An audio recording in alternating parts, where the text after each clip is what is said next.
Good afternoon, everyone. Good afternoon, everyone. There we go. On behalf of our CEO, Charlie Scharf, and all of my colleagues at Wells Fargo, many of which are in the room today, it's my honor to join you. As I attend this conference and look out across the room, I'm struck by the amount of shared energy and commitment around building a more equitable society. The leadership of OFN and the CDFI community have been a steady champion for racial and economic equity for decades.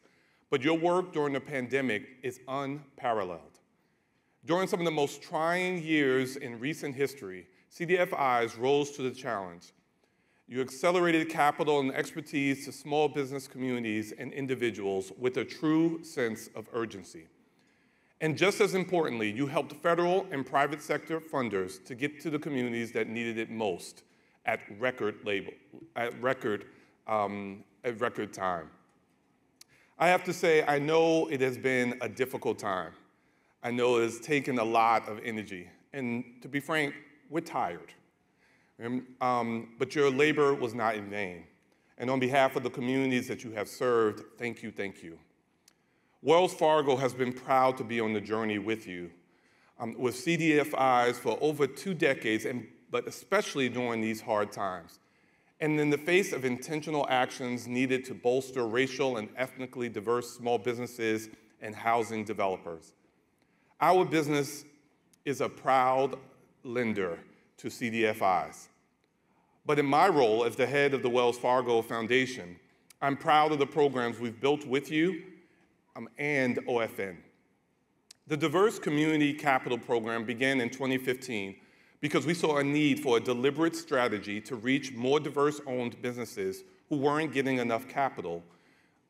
Through this program, more than 90 CDFIs delivered $2.9 billion with a B in capital and 2.6 million hours of expertise to diverse-owned small businesses, ultimately helping them to retain more than 360,000 jobs.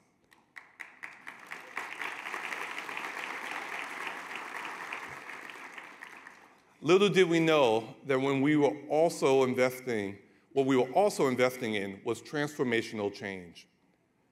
This was one of the early programs investing in capacity building and technology for CDFIs around the country, and we could never have predicted how valuable all that expanded capacity and investment in online tools and products would be in helping entrepreneurs access the Paycheck Protection Program in record numbers. Our communities cope with economic hardship in a real and substantive way. Philanthropic capital is especially well positioned to invest in change, to be catalytic in galvanizing more capital. That's why last year, we worked with OFN to support the Finance Justice Fund with a $25 million grant, the largest in its history.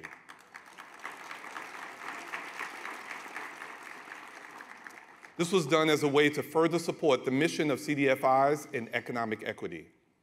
And another example of catalytic capital supporting positive change, more than 150 CDFIs are currently part of our Open for Business Fund, which is projected to reach more than 152,000 small business owners hardest hit by the pandemic.